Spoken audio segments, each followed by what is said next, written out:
Yo, what is up, YouTube? It's Elite Shot here, aka Sean, and welcome to part 6. Part 6, yes, that's right. Thank you so much, guys, for following this series. I really appreciate it. For everyone that still is, part 6. This is my Zombies for Dummies series, where I give tips and tricks and suggestions and a bunch of different things to help you guys out on zombies and help you be more successful in zombie slaying. Yeah, it sounds really nerdy, but oh well. Alright, well, I got some good news today. Well, first off, 2 of my videos both reached 2,000 views. They were my first ever videos to reach 2,000 views. They actually got 2,000 views in quite little time. Actually, like, when I first posted them, they didn't get that many views, but recently they just started getting a lot of views. The videos that got over 2,000 views are my Black Ops patch 1.11 video, as well as my Black Ops Retaliation video.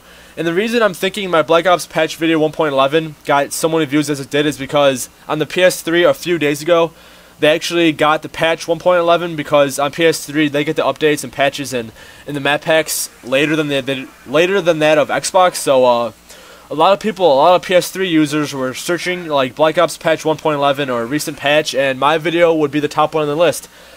Mainly because it was a small patch and not many people on YouTube actually made videos of this patch, so thankfully I made one and got me a lot of views, which is great. And my Black Ops Retaliation, like 4th map pack video, also reached 2,000 views just because, I mean, there wasn't that many videos of this map pack when I posted it, so it's just been getting likes recently, a lot more likes, and say the more likes I get, the more and more likes I'll eventually get because it gets higher on the list of videos and higher on the list when people type that in, so that's great. So yeah, I really appreciate all the views I'm getting on those videos, and I also hit 18K total upload views, which is awesome. Really appreciate it. And also today I played with MrJohnBasedow. Yay! I finally got a hold of him just because he was holding open lobbies today to play with his subscribers. He was playing some zombie matches earlier as well as some multiplayer matches. I actually got into the second match. The first open lobby zombie match I missed just because I was watching a movie. I was watching a movie called Shutter. It's kind of an old movie. I don't know. It's kind of stupid, but I'm not getting into that. But yeah, I actually got into a second zombie open lobby match. It was actually a lot of fun. We played on the map. What map? We played on Kino, the original Black Ops first zombie map, Kino. We had a lot of fun actually. We got to wave 20, I think. I mean, we weren't really trying that hard. I mean, I just did it, and I'm sure he did it, and everyone else did it just to have fun. We didn't have the best group. We didn't have the best group there was. You know, they're all randoms, obviously. I'm a random too, but don't want to brag, but I'm kind of better than the other randoms in the party. But besides MrJohnBasedow, but yeah, we had a lot of fun. We just went around killing zombies, like, you know. Obviously, in a zombie match, you're gonna kill zombies. Yes, I know. But yeah, it was a lot of fun. I'm really glad I actually got to get in the match with him. And after that, he did a few more zombie matches as well. And after all those zombie matches, we actually went into multiplayer and had a ground war team. We had a full party of his subscribers, and we just had a big ground war match. The thing is, in ground war, since there's so many people and a bunch of different connections, it is kind of laggy. So that's kind of the downfall of the match. We were doing decently until we started getting bad connection and started lagging a little bit. Then it kind of went downhill from there. But after the ground war match, we went into just a nice and peaceful, regular domination and demolition match. For some reason, I couldn't think of that. But we were playing the Nuketown 24/7 as well, and spawn trapping some noobs. You know, at first I could not get my kill streaks. It seems like whenever I play Nuketown 24/7, when I first start to play it, I'm always getting my ass handed to, just because I'm not used to such close quarters and like quick action, I guess. Recently, I haven't been playing much multiplayer just because I've been focusing on getting zombie high scores and playing zombies a lot and trying to get contact with big zombie slayers and just different things like that. I haven't been playing much multiplayer, and because I mean not recently, maybe a couple weeks ago, I hit 15th prestige, and once you hit 15th, it does get kind of boring. I mean, you can still go for the pro perks. I got most of them. I mean, I got all the basic good perks. None of the bullshit ones like Last Stand and what do you call it, Scout, and just none of those stupid ones. Just all the necessary pro perks I got. I still have to get a few more like Flat Jacket and Tech Mask Pro. But that's about it. And but yeah, we had a lot of fun in Nuketown 24/7. But yeah, at first I was doing pretty shitty. We all were. Then as I was playing some more multiplayer, it progressed, and I got better, and I actually got my kill streaks. But I don't want to talk much about that just because it's kind of boring. But yeah, I had a lot of fun playing with MrJohnBasedow. He's a super cool guy. I mean, he's funny. He's really chill and laid back. So I can't wait to play another zombie match with him. It would be great. Hopefully we'll play a match soon. But he was also mentioning a series he's thinking about starting up. He was asking me earlier if I wanted to help him out at all. But I said yeah, sure. But he's gonna tell me some details later on. I didn't get much details then because we're in a party and it was kind of hard to talk since there was so many people in the party at the time. But yeah, I can't wait to see what he has in store. What series he's thinking about.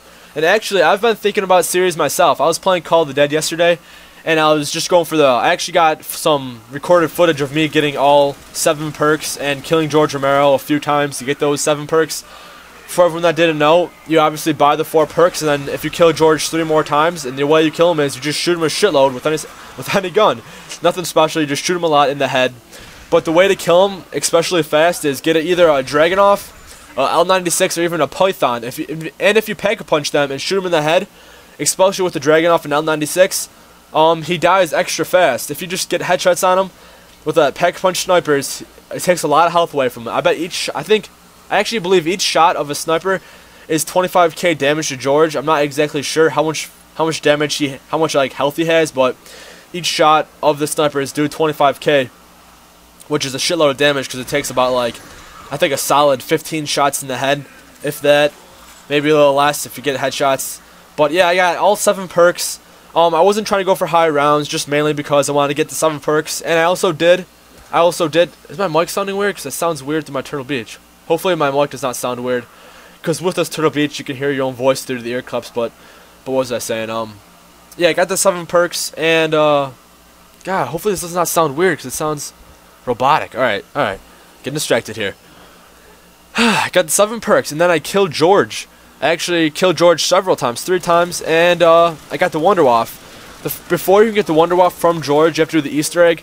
On solo, there's a lot less steps than there is when you do with friends, because with friends, compared to solo, you cannot do all the steps by yourself. Some steps require you, like for multiplayer, require all 4 people, and in solo, obviously you can't do that. So they took away some steps. There's only 4 or 5 steps when you do it in solo, and it's super easy to do. I mean, it's really easy to do. I just did that because I wanted to get the WudnerWaffe every time I kill George, and what the WudnerWaffe does, I'm sure most of you guys seen it already. I'm probably gonna post some footage of it today, or if not, or it's either tomorrow or today. I don't know yet, but what it is it's pretty much it's a power weapon, and when you shoot it, it has I think 4 shots in the clip, 4 or 3 shots. I'm pretty sure 4 shots in the clip.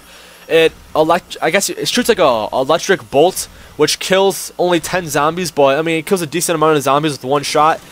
As long as you have them in a nice train of zombies, you can take them all out pretty easily with the WudnerWaffe. The WudnerWaffe was originally introduced in the World at War zombie maps, I believe on the map Shinonuma, which is the map a lot of zombie slayers get to high waves. Like I'm sure a lot of you guys know Yoteslaya or Yoteslaya. He's the one that got the round elite, which is 1,337, and mainly because of the WudnerWaffe, and because on the map Shinonuma, for everyone that didn't know, I keep saying for everyone that didn't know, I don't know if you guys know this, but on Shinonuma, the original World at War map, once you get past wave 200, the zombies start to have health that of wave 1. They pretty much, I guess you can call it like an instant kill bug or glitch.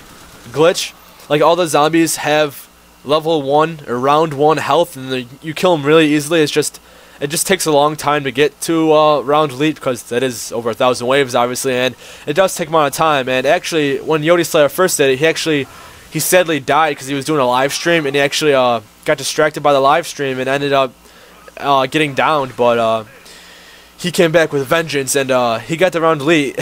He almost died. Actually, he posted a video of him almost dying around 1,334. Only two waves.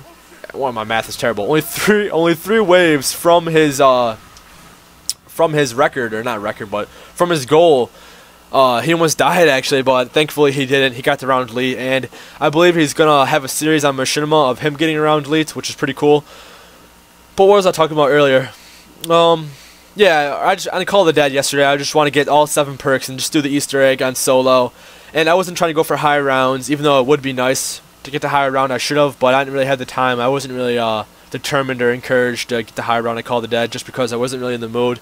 And the main reason I wanted to was just to get 7 perks. And I did record the footage, like I said, and I'm probably going to do a video on it tomorrow. Mainly just probably showing you guys I got the 7 perks and showing you how I killed George and how easy it is to kill George.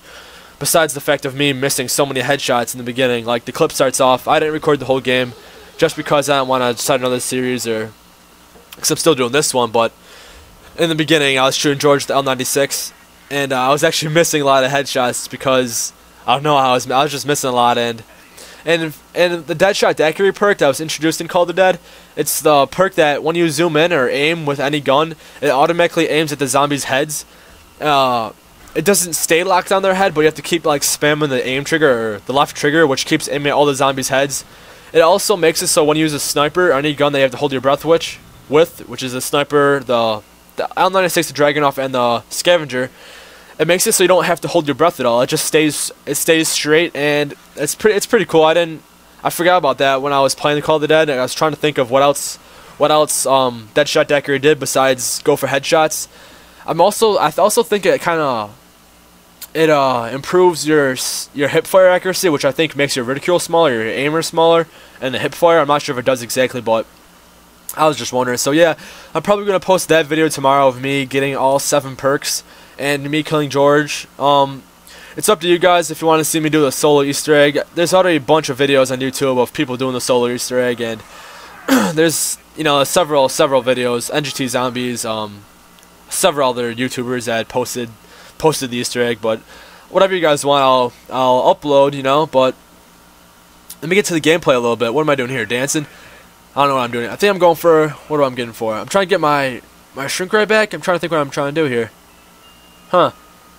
I forgot what I was trying to do. Because like I said, I tried this so many times, and this was like my third attempt for trying to get a high round, and this is where I get to round 36, which is my first kind of record I set for myself. I know it's not the highest, but it is my own record, and I am proud of myself. But yeah, I'm sure I said this in my other parts, but I actually got to round 46 in this map. I have a video of it posted on YouTube, and before that I had a record of me getting around 43. And I'm just keep updating you guys on the higher rounds I get in this map, and I'm proud of myself and my goals. Yes. But yeah, like I said in this gameplay, I wasn't really sure what I was gonna do. I mean, like I said, this is my only 3rd attempt for going a higher round, so I wasn't exactly sure what a solid technique or a solid strategy would be. Mainly because it is like I said, my 3rd time, and I wasn't exactly sure. And now, if I played this map, I could probably easily get to round 40 plus, easily round 40, just because I know the strategy to do. And to get to round 40, you can probably run the AK-74U room in that little circle. If you have a shrink ray, you're pretty much fine. Any circle you run with a shrink ray, you're pretty much fine. But the most safe strategy is the most safe strategy is to run around the whole entire map and getting the zombies in a cluster, like I said before. MrJohnBasedow, he actually got to wave 72 or round 72. I always call them waves. I mean round 72. Here got the monkeys, yay! But yeah, MrJohnBasedow got to round 72, and his main strategy was to run around the entire map, building up a big train, and trying to walk around like doing a S walk, I guess you can call it, which is you just weaving back and forth, trying to get the zombies in a big pack, all on a train. And then once you believe you have all of them rounded up and all the zombies that can spawn at that one time, you just throw Semtex, or you shrink them and then shoot them down or kick them, whatever you want to do. That's probably the most safe strategy to run. Like I said, my goal is to get to round 50, and I know I can do it. I have the faith, I have the power, and I have the motivation. That was really corny, but I don't care. I have around a minute left in this part 6 Zombies for Dummies commentary. Right now I'm on round 27, and this strategy is me running around the spawn area. It's a good strategy, it's a good technique for these lower waves, but once you get to 30, 40 plus, this starts to get very, very compact and very challenging, just because there's so many zombies coming out at one time, and they try to trap you in a corner. Like right here, I get saved. I always get stuck there for some reason. Earlier in this round, I also almost got stuck. But alright guys, this is part 6 wrapping up. I hope you guys enjoyed it. please stay tuned for other parts coming out. Yeah, peace.